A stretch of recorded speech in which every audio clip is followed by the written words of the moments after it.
আসসালামু আলাইকুম। কেমন আছেন সবাই? আলহামদুলিল্লাহ আমরা কিন্তু ভালো আছি।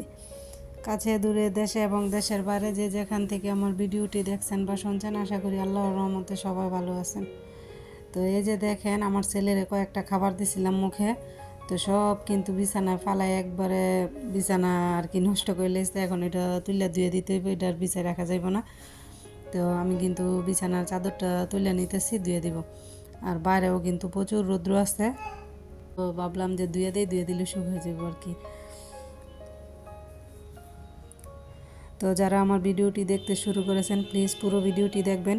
ইনশাল্লাহ ভিডিওর কোনো না কোনো অংশ আপনাদের কাছে ভালো লাগবে। যদি আমার কাজকর্ম কথাবার্তা আপনাদের কাছে ভালো লাগে, তো চ্যানেলটা সাবস্ক্রাইব করে আমার পাশে থেকে যাবেন। নোটিফিকেশন অন করে রাখবেন, যাতে ভিডিও ছাড়ার সাথে সাথে আপনাদের কাছে পৌঁছে যায় এবং আপনারা আপনাদের মূল্যবান সময় বের করে দেখে নিতে পারেন। আর যারা এই কাজটি করে নিয়েছেন তাদেরকে অসংখ্য ধন্যবাদ। তো ওই সাইডের বিছানাটা তোলার পর আরেকটা রুমের বিছানার চাদরটা পাল্টায় নিব। এটা ভিজাইছি বেশ অনেক দিন হয়েছে। তো এই রুমে যেহেতু আমরা থাকি না, একটা রুমেই থাকি, ওই রুমে থাকা হয় না, তো বেডশিটগুলো কমই ময়লা হয়, তো অনেক দিন পর পর ধুইলেই চলে আর কি।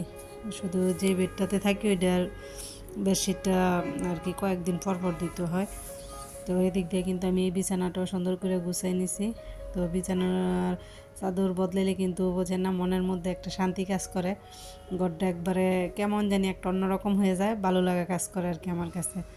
তো বিছানার চাদর তোলার পর কিন্তু আমি চলে গেছি এগুলো ভিজানোর জন্য। তো ভিজাই রাখে কিছুক্ষণ, তারপর দিয়ে দিব আর কি।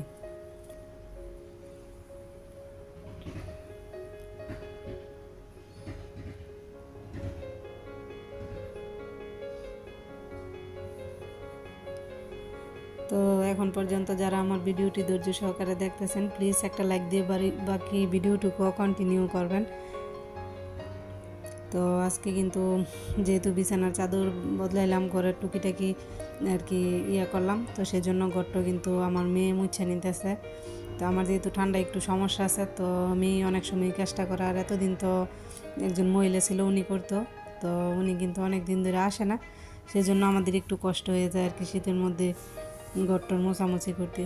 তো উনি কিন্তু 3-4 বছরের মতো কাজ করছে, কিন্তু এবার কি আর আইতো না নাকি তা জানি না। তো আসলে আমার অনেকটা উপকার হয়।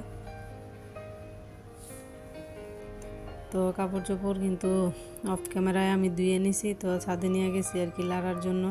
চাদরগুলান পরা রৌদ্র আছে বাইরে, তো শুকাই যাবো আর কি।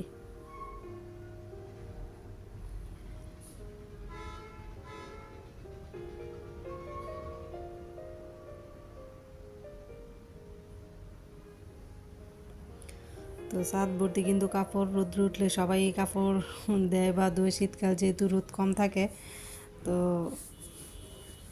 রোদে কাপড় শুকিয়ে আনতে পারলে এটা আমার কাছে ভালো মনে হয়, ভালো লাগে। আর এই যে দেখেন, রাস্তা একবারের সাথে গাড়ি চলাচল করতেছে, আর বাণিজ্য মেলার জন্য এত পরিমাণ জ্যাম থাকে এখন রাস্তায়, তার উপর আবার রাস্তার কাজ চলতেছে, সব কিছু মিলে একবারে। তো আমি কিন্তু প্যানের মধ্যে তেল দিয়ে দিলাম।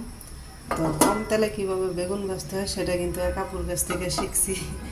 তো তেল কিন্তু এখন বেশ অনেকটাই দিছি। তো বেশি তেল দিয়ে ভাজলে নাকি তেল কম লাগে, তো দেখি আজকে ট্রাই করি। তো এখানে কিন্তু আমার তেলটা গরম হয়ে গেছে, এখন বেগুনটা দিয়ে দিব।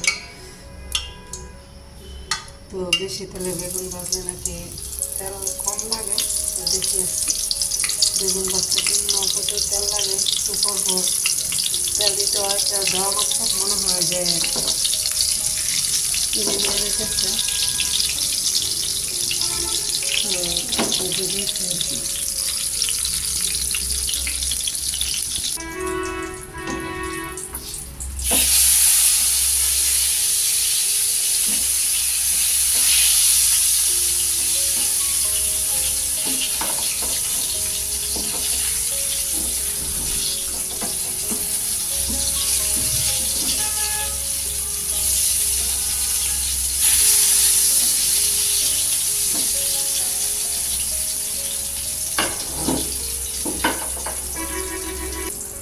এই তো বেগুন ভাজা কিন্তু হয়ে গেছে।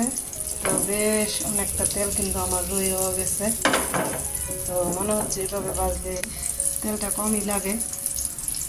বেগুনগুলো ভাজা কিন্তু খুব সুন্দর হয়েছে। তো এই তো আমার সুন্দর বেগুন ভাজা কিন্তু রেডি। এখন মেয়েকে খেতে দিয়ে দিব, এই আর কি। পাশে থেকে আমার ছেলে আবার ও করতেছে।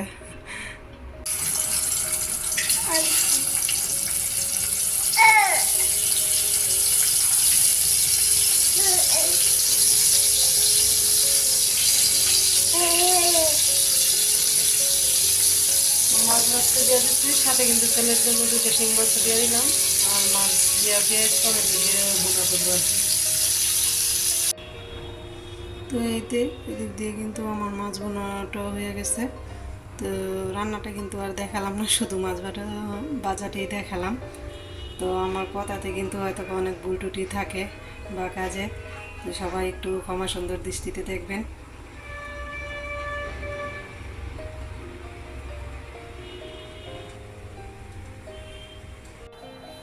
তো আমি কিন্তু ছাদ থেকে কাপড় চোপড় নিয়ে আসছি। তো সেই কাপড়গুলো নিয়ে এখন বাস করে জায়গা মতো রেখে দিব আর কি।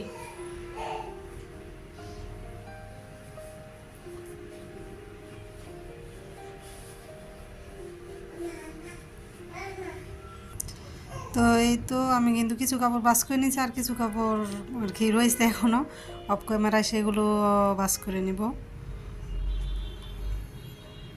তো শীতকাল যেহেতু সকাল সকাল কাপড় দিয়েছি, সব কাপড় শুকায় গেছে, রৌদ্র ভালো উঠছিল।